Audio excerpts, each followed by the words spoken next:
লাবণ্যময়ী একটা ফেস, বেশ সুন্দর। মানে আমার অনেক ভাবি, আমার ভাবি আছে এরকম দেখতে, একটু ভাবিদের মতো ওনাকে লাগে আমার। মানে কি টাইপের করে, কি করে না ইয়ার কি ওনার বডি ল্যাঙ্গুয়েজ, কথাবার্তা, পাশে এরকম করে না, এরকম আমার ছিল ভাবি ভাবি। আচ্ছা, জায়েদ খানের সাথে একটু মিল আছে বলতে পারেন।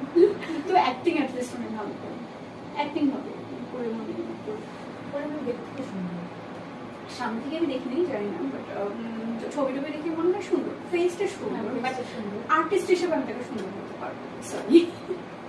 মানে অ্যাক্টিং এর জায়গাটা ডিফারেন্ট, মানে ওই সৌন্দর্যটা অন্যরকম, এই সৌন্দর্যটা আমার ভাবি সৌন্দর্যের সাথে মিলাইলে ভালো লাগবে না। এখন উনি ভাবি ভাবি হয়েছে না, আগে ওনাকে ভাবি লাগতো আমার, কারণ ওনার অ্যাক্টিংটা না ওই আপ টু দ্য লেভেল ছিল না, আপ টু দ্য মার্ক ছিল না।